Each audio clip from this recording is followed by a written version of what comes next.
Now then, last year there was a fallout in the WAG world which caught everyone's attention. And the battle continues 9 months on. Rebecca Vardy has announced this week that she plans to sue Colleen Rooley for defamation in a case reported to be worth £1 million.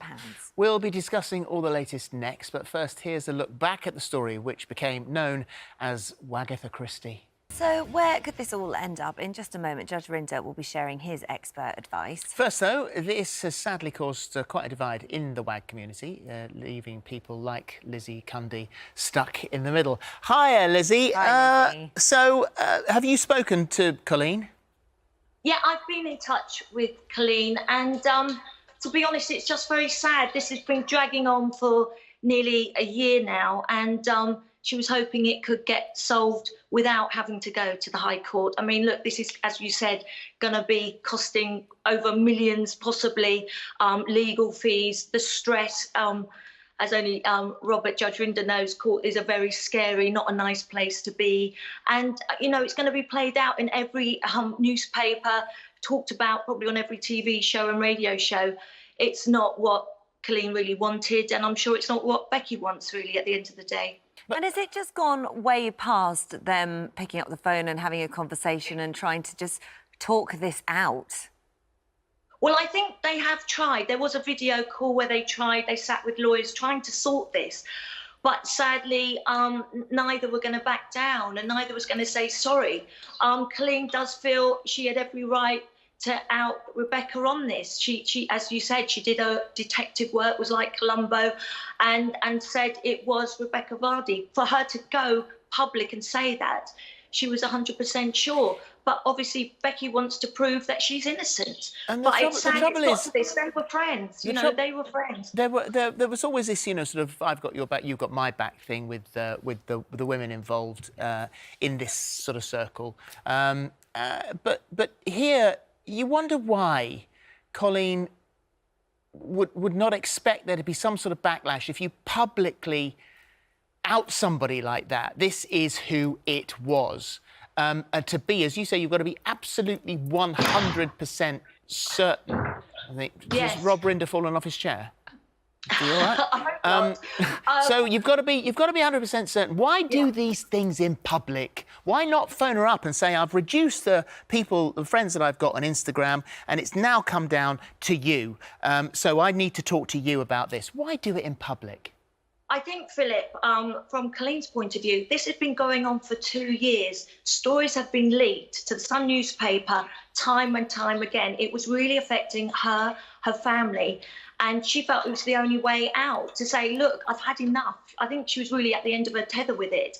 You know, a lot of people say it's not the right way to do it, you know, and Rebecca was pregnant. But at the end of the day, if it's really affecting your family life and these stories are coming again and again and again, what are you going to do, sit back and do nothing? Maybe she thought the phone call wouldn't be enough. You know, she wanted this to stop, and that's why she took such drastic measures. But this story has gone, you know, global. But it's going to be worse. It's going to be even worse now, because the minute you get into court, it won't just be that part of the story. It will be everything else. It'll be washing everyone's dirty laundry in public. So if you were worried about small stories being fed to the press, now everyone's going to know everything. Well, that's it. But Becky Vardy wants, you know, she's saying I'm innocent, and Colleen is saying she's got her evidence and got her proof.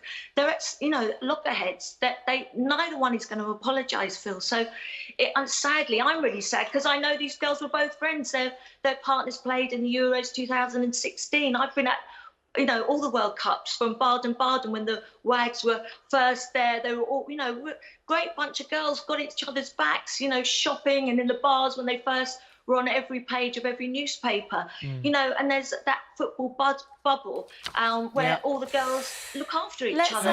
Lizzie, let's bring in Judge Rinder now. Robert, I just wanted to ask you, because you've actually described that this case is going to be dry, it's going to be unsexy. However, there is an appetite for this, isn't there? There is a complete fascination with these girls, women. Yeah, there seems to be a fascination with these women. Everything Phil has just said is precisely right. I've always said, Philip, you'd make an excellent lawyer. It's totally counterintuitive. It's going to make things infinitely worse for both parties. The reason I say it's dry, Holly, is because years ago, as a lot of us will remember, these big defamation cases like this would be in front of a jury. But since 2014, it's almost impossible for a case like this to end up in front of a jury because the court has discretion. And the law effectively changed back then. And again, it's highly unlikely. So it's likely to be an extremely dry case, which is governed by a judge and judge's rules. And the law itself is by no stretch of the imagination straightforward here. First of all, it's going to be for Rebecca Vardy to prove the libel, that her reputation was lowered in the eyes of the community. Secondly, that she suffered serious harm. One of the difficulties, and without going into the details of the case, but you'll recall at the end of the post that Colleen Rooney published, if it was published, bearing in mind it was online, said it was Rebecca Vardy's account. That might present a technical problem.